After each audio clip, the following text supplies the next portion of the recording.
This is Becky McNattin and Martini from Becoming Together Therapy and Wellness. We are so glad to have you joining us today as we live and share stories of mental health. Today we are discussing compassionate curiosity. Tara, last week you mentioned living with compassion and curiosity when we were talking on the show. Mm-hmm. And we talked through how this changes the way in which we feel out loud. You said what I would say was really cool things about responding to ourselves and others with compassion and curiosity versus judgment and criticism, and the ways this shifts our paradigm. I've been thinking about it since then. Love that. And I've been wondering how we can actually practice it. So in the last week, I've been walking around and I've been trying to be intentional about seeing that there is a story for other people living all the time, and that maybe I won't know anything about. And I thought maybe you could take the lead today, because you're the one who mentioned compassion and curiosity, on sharing more with us about living with what I started to call in the last week compassionate curiosity. Love it. Or being compassionately curious. And I'm a language person, so, either one of those.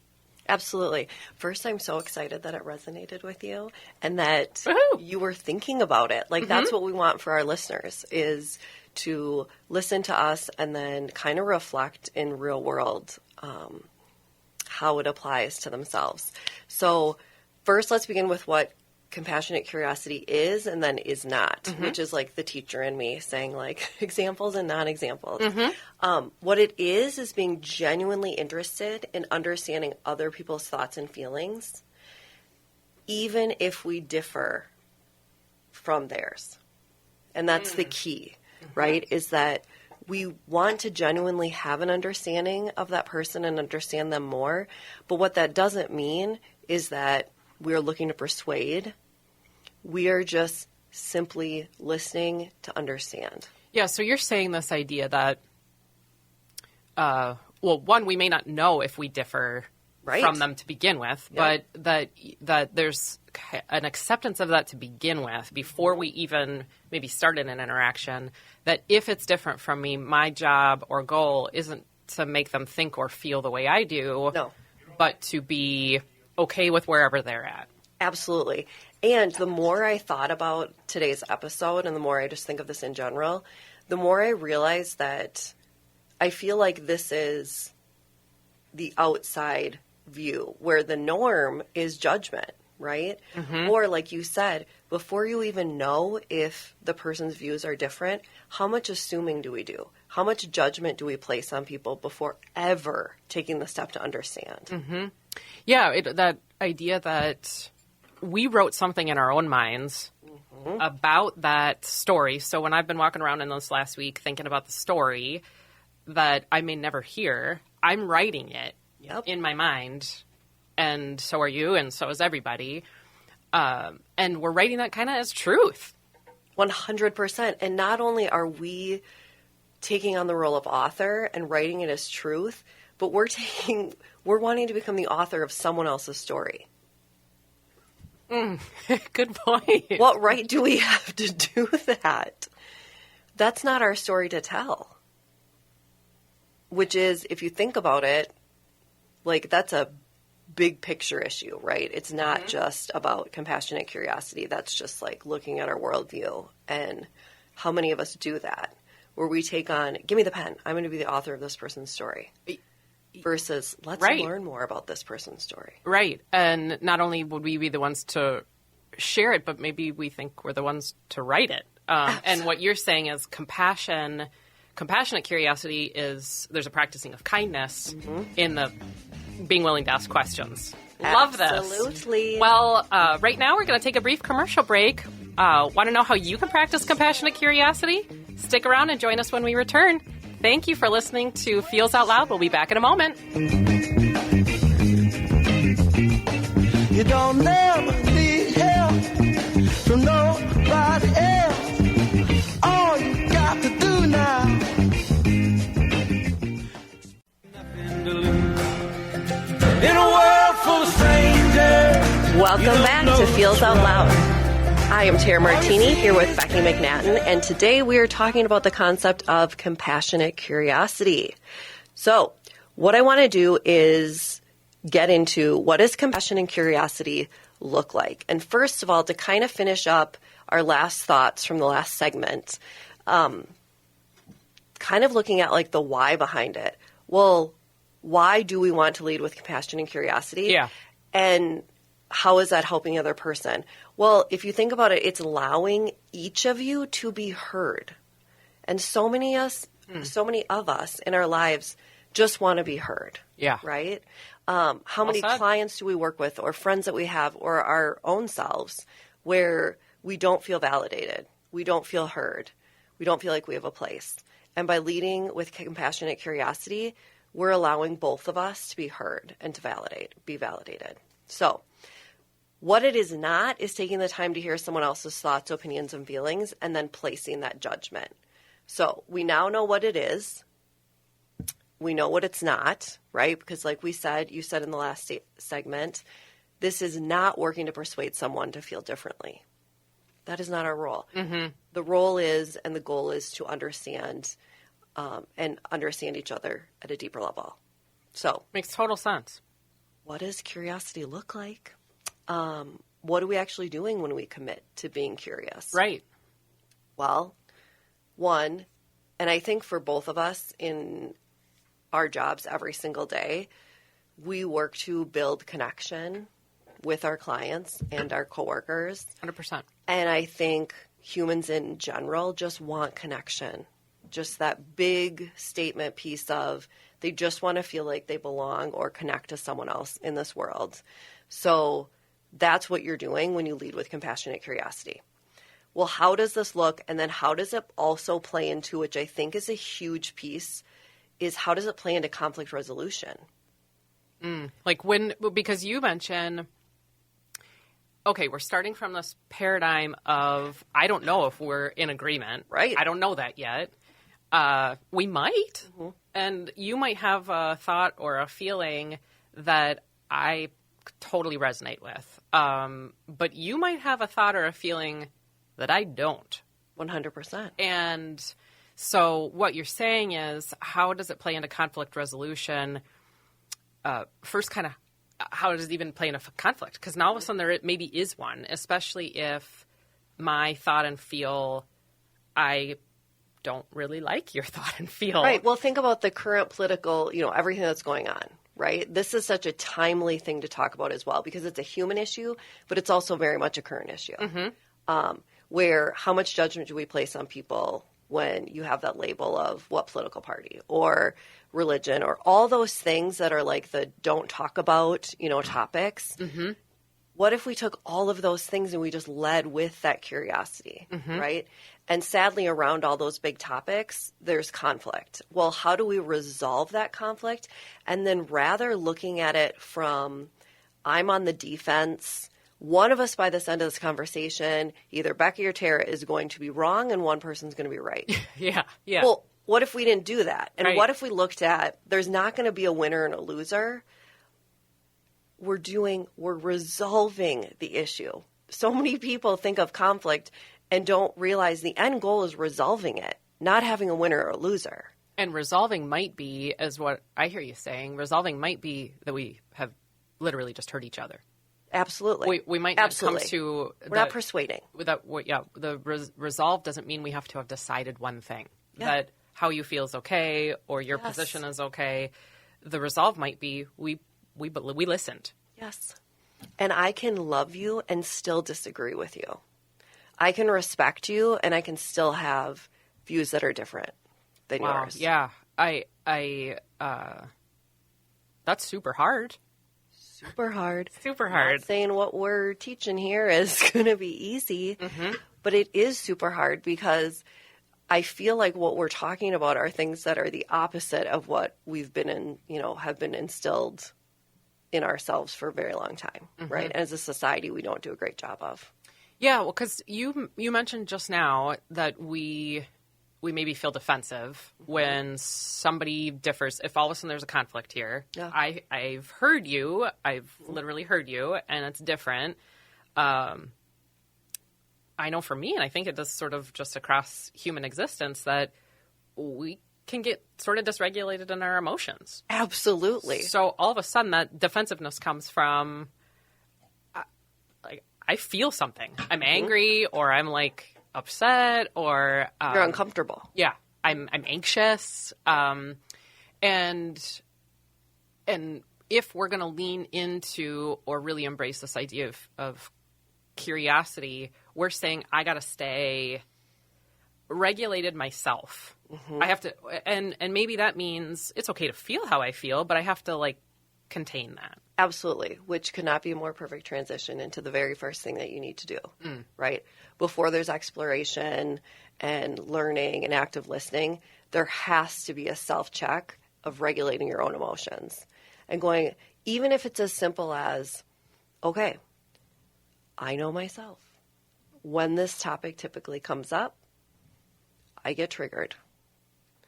Just acknowledging and going, okay, self, I usually feel big feelings. It's okay to feel big feelings, but just learning to regulate them and hone in on, okay, where is this coming from? So first, just regulating your own emotions, and something I think we never do, particularly when we're in a conflict or standing in front of someone that we differ as far as views, is how often do we actually call out if the tensions get high? Oh, yeah, right. Like never. And like a shared calling out. Yes. Like, wow, this is just naming the moment. Yeah. Like, ooh, this feels really big right now. Right. Why not? Right? Like both of us were like, ugh, like our visceral response of, but why don't we? Because then it lets both of our guards down, our defense is down, and now we're not playing on the defense. And it's that idea of, whoa, I am sensing like things are getting a little tense here. Almost like saying, if we personified anxiety or tension, we're like, okay, whoa, tension just took a huge spot in this room. Yeah, It a little, is. isn't it Inside Out, that It is movie? right here, yeah. Yeah, it's, honestly, it is. It's that personification piece. And it's looking at, again, and also the great thing about it is, whoa, the tension I'm feeling is high here. You're not placing blame like, whoa, you're getting really angry. Calm down. Simmer down. Like, that's the last thing you want to say. But if you just make an observation on both, regarding both of us in the whole picture, then you're going to get less defense and more exploration. So, one, regulating our emotions, kind of doing a self-check on what historically, how have I reacted when this topic has come up or whatever, and then calling out if the tensions get high. And the next is just remembering that leading with curiosity means no longer beginning on the defense. So right away knowing, my job, I'm here, and we've said this a couple times already today in the episode, my job is not to be on the defense and persuade. My job is to let my guard down and have a willingness to be vulnerable. To share. To share. You've got it. Yeah. To just reflect. Absolutely. But how often do we not do that, right? Where, to me, this idea of compassionate curiosity, like I said, it can be big picture, it can be any situation, but where I see it playing the most is conflict resolution. And so this is also how teachers could handle a classroom. This is how businessmen could handle the business, women and men that they are dealing with. This is in any environment. This is in therapy. Yeah. Right? This is at a dinner party. At friendships, when you're having coffee with somebody. Because we that's part of just conversation, is we can say things that may activate somebody else, or somebody could say something to us that activates us. And makes me think about how when we're in dialogue with people, we look for, when you said to begin with, we're looking to be seen, we're looking to be heard, that confusion of validating an experience means agreeing with the experience. That is exactly what we're We talking think it about does right now. Yeah, and it maybe doesn't. That we can validate someone's curiosity would mean I can validate it. I don't necessarily agree with it at all. But how many people think if I validate your experience, that means I agree with the person? And then again, it's that win-lose, that battle going on. But it's not. I can validate someone's experience that they are embarrassed or hurt or whatever it is, and I don't have to agree with them, but to validate them in their human experience and be like, I see you. I see that you are sad or upset. Again, is not saying, well, you just switched my mind and now I completely agree with you. They're two very different things, but we need to stop putting them together and lumping them into one. Yeah, and that validating can be just a restating of what somebody told you. If they said, I don't know, I'm thinking of a silly example here. Like, I don't want a burrito for dinner. You're like, you don't want a burrito for dinner. You can say back the sentence that somebody just said, and that is an aspect of validation. Absolutely. It doesn't mean that you also don't want that same dinner, or but it's one strategy in that. Correct. Noting that validation doesn't equal agreement. Well, and also the piece of that is, for those people that know what active listening is, that is one of the steps of active listening is repeating what the person said. And what you're doing is you're showing that person, I respect you and I hear you. Again, doesn't mean I agree with you. But I'm telling you by repeating, I'm proving that I'm listening. How many people get so upset, me included, when you are having a conflict with someone, you're trying to understand someone and they're on their phone? Yeah. Well, right away, that's the opposite of active listening. And right away, you're getting triggered because of that. And part of the reason you're getting triggered isn't necessarily the phone. It's that they are not actively listening to you. Yeah. There's no way they are. Yeah. Because they're focused on something else. So by putting that phone aside and saying, repeating what they're saying, asking follow-up questions, seeking clarification, those are all traits of active listening. And again, that's part of that curiosity, that compassion piece. It just may sound or look different than someone has learned, like in a textbook when you learn about active listening. What they don't talk about is that beautiful piece of curiosity and respect and compassion that you're also showing. So the other thing you want to do is, and this to me is a tip for the real world, it's for teachers, it's for whatever, is just avoid yes or no questions. Oh, good point. They never amount to anything. Think of it like if we in our therapy sessions, if I'm the or if you're the client and I'm the therapist, and I only asked you yes or no questions throughout the session. Well, they're because what you're highlighting is this idea of it's not very explorative. No. So if I said this is a table in front of us, yes or no, if I'm looking for just concrete response, or if I am looking for agreement, that may be the way to go. But it certainly doesn't practice curiosity. Absolutely not. I have to ask a different question, or I have to ask that question in a different way that turns a yes or no question into something else. And that something else would be called an open-ended question. Or, like, as I was planning for this episode, I made up this morning this statement question combo. Ooh. I don't know if it makes sense to anybody else. I like it. If in your mind you think, my job is not to ask a yes or no question because it doesn't matter, that results in a dead end. Right? That is why we always say to teachers, never ask a yes or no question on a test, because the kid gets to pick 50-50. Make them prove it. Right? Ask an open-ended question so it makes them challenge and it makes them reflect and seek knowledge. So avoid yes or no questions just because it also just limits connection, right?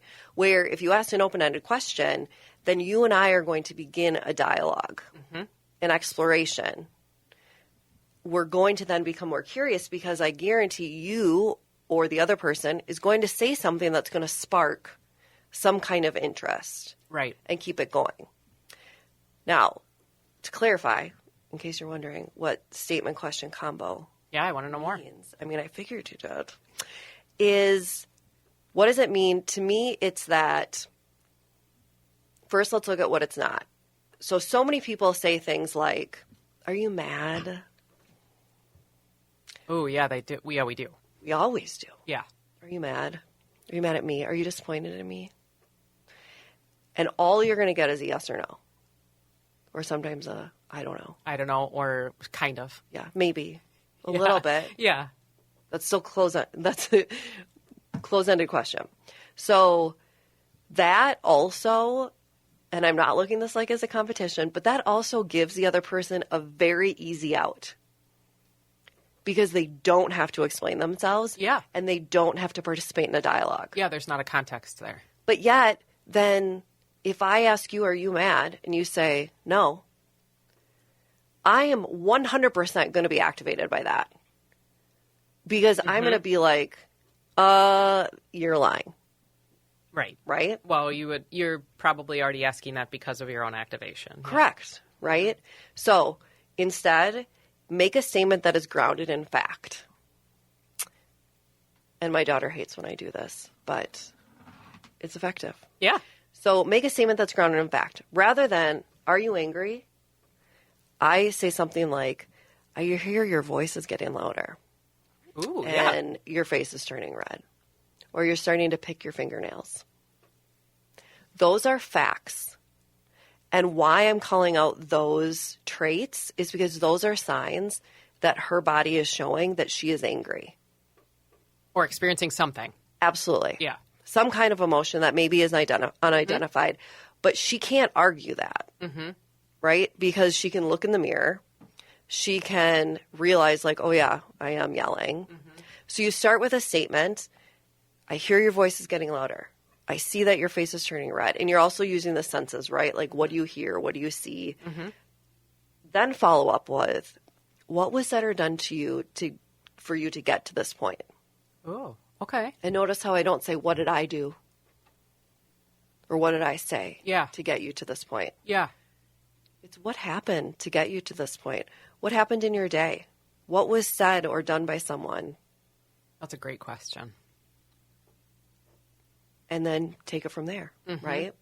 And what you're also highlighting is this, you're not personalizing whatever's going on, which, you know, when we're curious about the context, we're curious about what's going on and what's even not being spoken, we're not saying it's because of me. Right.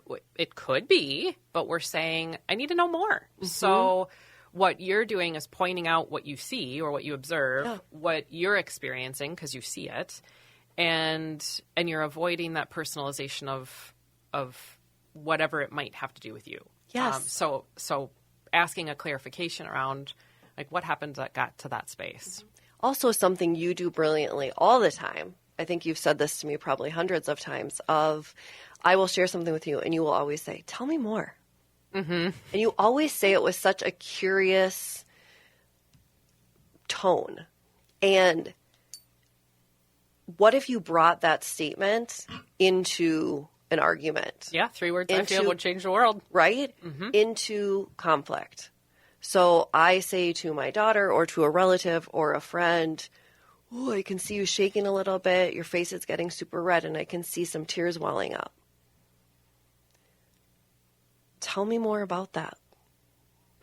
What are you feeling inside? Right? Yeah. That tell me more piece just opens things up as an invitation rather than, again, you being on the defense. So. And it seems like if I'm on the receiving side of somebody asking me that, it feels like an invitation. It feels a slightly more, even if somebody said it really kindly, or if they said, are you mad at me? Compassionately, it feels like more of an invitation to know me as a human being. And even as you're saying it and we're sitting here, I feel invited in and I can share with you. Right. That by you asking the question, you're not already even making an assumption of what I'm feeling. And it's all, just everything you just said, it's all about the delivery. It is our tone. It is our volume. It is how do we deliver that message. Yeah. If you said to me in a stern tone, are you mad at me? Well, honey bunny, that's going to get a very different response than, are you mad at me? Yeah. Or, hey, are you mad at me? I mean, these are all very different deliveries, and they're going to get a different result. Yeah. Each one of them. Yeah. You found a quote that is amazing. Do you mind sharing it? Oh, sure. And kind of sharing it with the world? So I stumbled across this quote recently in the last week as I've been thinking all about this compassionate curiosity You're such thing. a good student. And so the quote is, curiosity is a willingness to experience without looking away, ignoring, or denying. Curiosity is using our attention to have an experience as it is directly. Say that again. Okay. Curiosity is a willingness to experience without looking away, ignoring, or denying. Curiosity is using our attention to have an experience as it is directly. And part of the reason that I thought that was a cool way to think about it is I think there are other feels that come into play, especially during conflict. You and I just highlighted them, a few of them. A lot of it's fear. Like, I don't want to make you, if you're already mad at me, I don't want to make you more mad at me. Oh, yeah. And what if I say something that does anger you more? Absolutely. Than when we started? And so the first part of this quote, curiosity is a willingness to experience without looking away, ignoring, or denying. To me, there's giving a hug to fear there. I'm willing to say I'm a little afraid to acknowledge that I see your face getting red, or I see a tear in your eye, or because one, I don't know, I feel bad for making you feel bad, if in the position of conflict, or I'm afraid I'm going to make it worse because maybe I don't even know what I did, and so I thought when I read that, like, yeah, curiosity does really require a recognition that it's scary, that relationships are scary. And so often our intention is really beautiful, that I don't want to hurt you. I actually really care about you. And in that relationships being so messy thing, what we end up doing is being hurtful because we avoid talking about the thing, or we come in and say, you're mad at me. And on the defense. Yeah. And you may actually not be mad at me. Maybe now you are. And so that just really resonated with me when I read it. Me as well. And I think the pieces that you said, you have to both be willing to lead with that way, as in, I am committing, whether it's a friend, a boyfriend, a husband, a girlfriend, whoever it is, partner, I am committing to, when we're having this conversation, I'm not going to look away, I'm not going to ignore, and I'm not going to deny. I'm going to go all in. Because how many times do we go into a deep conversation or a conflict where it's almost like, well, if I don't get my way, then I'm leaving. Yeah, totally. Right? Yes. I'm always getting That's kind of ready. the agreement part. Yeah, exactly. I'm always getting ready to run. Right? If I get too angry, if I don't know, if that fear gets too much, or that fear also of, what if I don't know how to make it better? It isn't that you have to come with a solution. You just have to come with a willingness. Yep. Right? And so it's that idea of, wow, if we can handle every conflict or every person who thinks differently by going, I am respecting you enough, seeing you enough, hearing you enough to sit back and go, I'm not going to look away. Yeah, well, you said something just now that I felt like was huge because it leads back to what is conflict resolution. Resolution isn't making you not feel bad. Right. When you just said, I maybe can't make you feel better, it was something around those words. How much that plays into our inability to lead with curiosity, because I might want to. That's the beautiful intention. Like, I might want to make you feel better, but that actually isn't conflict resolution. Resolution may just be hearing where you're coming from. That is the resolution. It doesn't mean that there's an end product that we tie in a bow and looks beautiful, and I've now made you, I don't even have that control, but I've made you somehow feel better.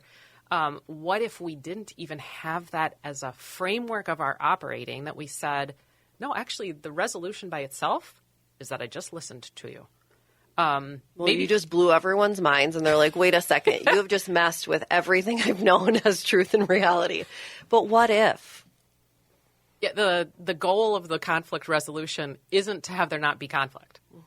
But we feel like that is. And that's part of this, like, I don't want to say the wrong thing. I don't want to make this conflict worse. Well, it's the winner-loser thing, right? Is there has to be a winner, there has to be a loser, because then it's resolved. Yeah. No, that is not. Right? What if it is, just like you said, what if it's just us taking the time to understand each other a little bit better, right? But it does go against everything. And so looking at it too of, we can look at this from a therapeutic lens. We can also look at it from a physical lens too of what are the benefits, and then what happens if we don't do any of this stuff. Sure. And if we just choose to judge and sit in that anger and that confusion and that fear. All those assumptions that you mentioned at the beginning. So it's, okay, well, what are the benefits of it? Well, one, you're seeking new possibilities. You're challenging us to consider what we believe and have always assumed. And again, the keyword is challenged.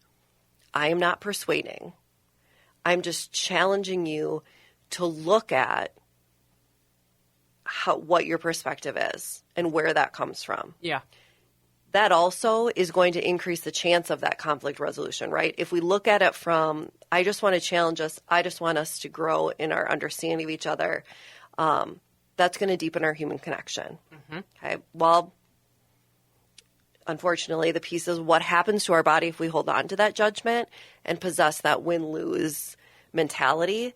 So I'm sure both of us have always believed this.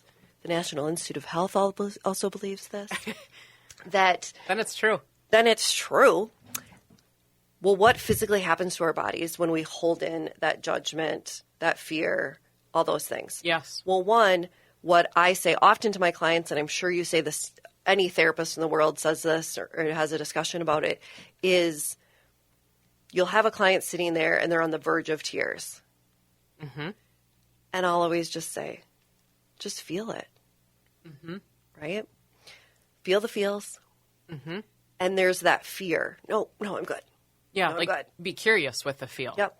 And then they grab a tissue and they blot their eyes and like, no, I'm good. What they just did and what we do so often, especially in front of our children, adults do this, is, nope, I'm good. Well, you just pushed something down that needed to be released. Your body was saying to you, we got to get this out. If you just let yourself feel and cry or whatever the emotion was or thing was, your body is now going to be more relaxed by the simple act of crying when you want to cry, yell when you want to yell. By the expression. Yeah. Yes. What people are tending to do then is it just like gets held down, it builds up. And if it builds up eventually, it needs a place to go. And where it goes is that explosion, right? That outburst we have, that moment where you are so unregulated that there's no coming down from anything. Okay, well, if you're to that point, then physically what can happen? Well, it affects your sleep patterns, right? You dwell on it. Yeah. You have trouble falling asleep. Yes. Or because the tension is there. Yeah. In your body. Right. With nowhere to go. So you're, that uneasiness you feel. When we hold on to negative emotions, that produces stress hormones like cortisol. Then your body and the way it functions is completely just not regulated, right?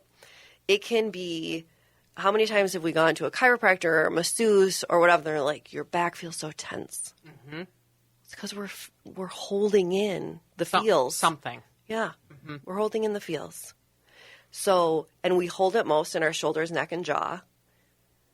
That's where we're going to get tension headaches. You know, it's all these things of like, yes, it's lovely and like unicorns and rainbows to think like just feeling when you want to feel. Yeah. But also your body is going to feel better, right?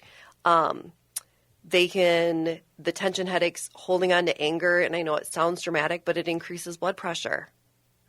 It is an elevated risk to heart disease. I mean, these are big things, and we have control over it. Mm-hmm. We have control over those things. And I think part of what is underneath all of what you're saying is we probably humankind falls into the space of we want to understand our feels. Almost we want to agree with them when that validation equals agreement or doesn't equal agreement. Mm-hmm.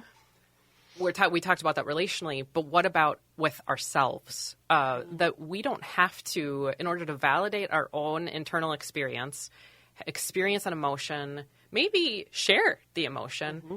We don't have to agree with whether or not that emotion gets to be. And yep. So if we, one of the takeaways that I'm having from this whole segment is the idea that we can take that validation and agreement idea just to ourselves. And so when you're saying the internal experience of an emotion is happening, we get a lot of choice on what we do with that. And that's a beautiful thing. Yes. And if we don't, there are real consequences physically, likely relationally too, that we can do something about if we lean in with a curiosity, lots of compassion to ourselves and grace for just having the feel, but not necessarily having to agree with that thing as it's occurring. And that just goes back to that piece, the compassionate curiosity, right? Whether it's yourself or it's someone else. Before we take a break, I really quickly want to go over, because we're all about action steps. Well, great that you guys are talking about this, but like, what can I literally do in the next 2 minutes or whatever it is? Yeah. So quick things, and then I'll get to a very specific thing, but it's just that idea of practicing mindfulness, doing deep breathing. I always say, oh my goodness, take 3 deep breaths every day.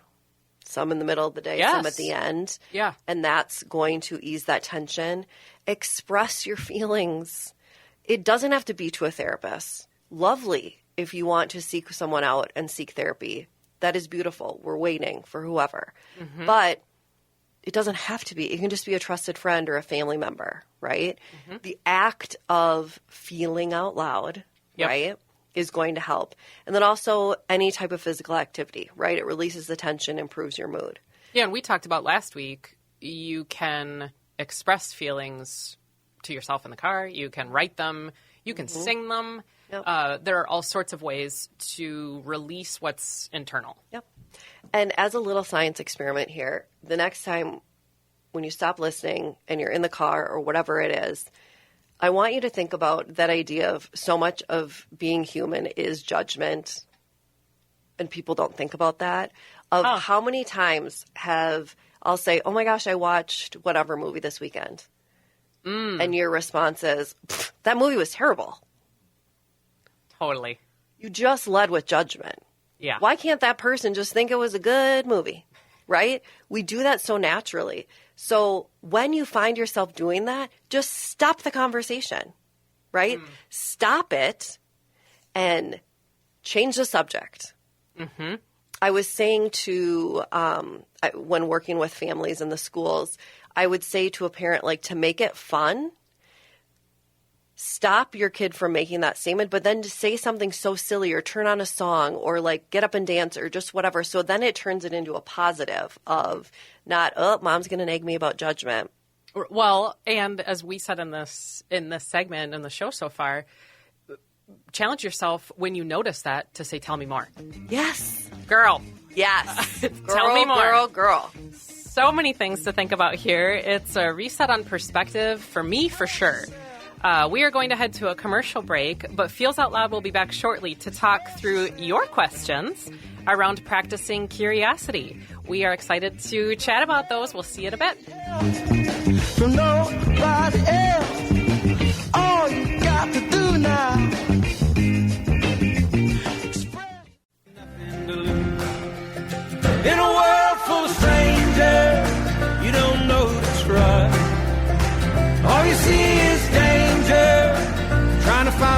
Lord. Welcome back to Feels Out Loud. And this part of the show is where we talk through questions from our listeners. So if you have a question related to mental wellness, sharing feelings, or topics for each week that you'd like us to process through, please email us.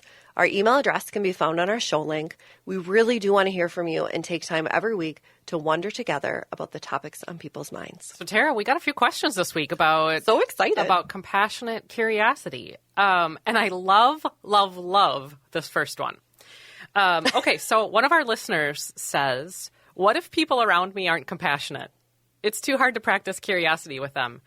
A friend, you are speaking to the masses. If you are listening right now, thank you for sending us this question. I so appreciate this because, as Tara mentioned in the last segment, you referenced it a few times. Hey, we're thinking a little outside what is the norm here. It's super hard to be curious with people who are not very compassionate. So, what would we say? What would you say to this listener who the people around me are compassionate? It's hard to be curious with that then. Right. Well, my first thought is there is this beautiful thing in us that we are all teachers. And we can teach others to be more compassionate. And it's through practicing, and we can show compassion.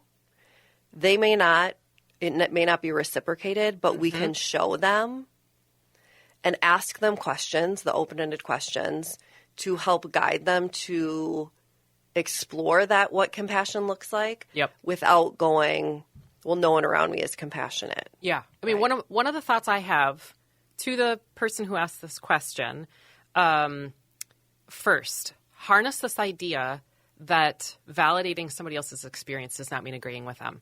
And you may not agree at all with the way of living in the world as not being compassionate.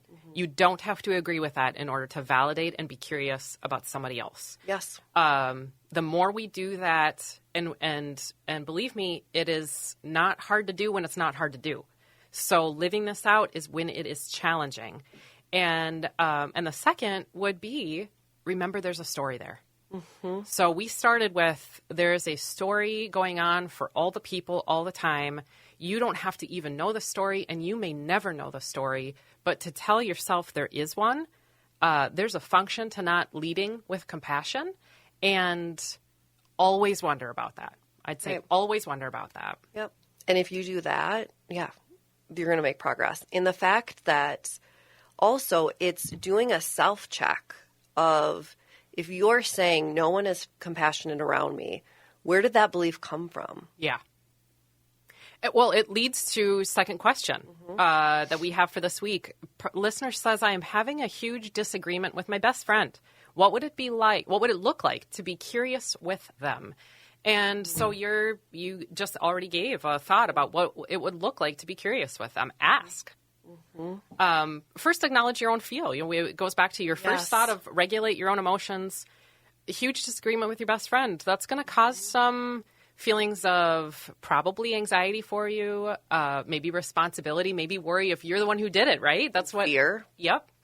And so being curious with them would first be noting what's going on with you.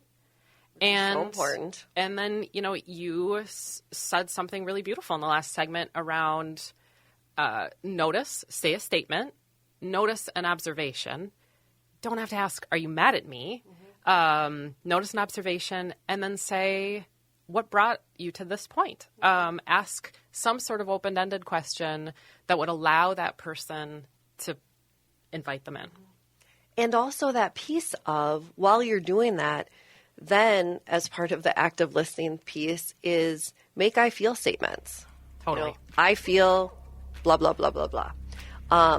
That, as long as you both do that, then it takes away the win-lose, the winner-loser mentality, and goes to the compassionate curiosity realm. Let's take that I feel. I feel like it's the end of our show. I feel like it is too. Everybody be kind to yourself this week. Remember that connection fosters wellness, and your voice is one the world around you needs to hear. Share yourselves, friends, and join us next week.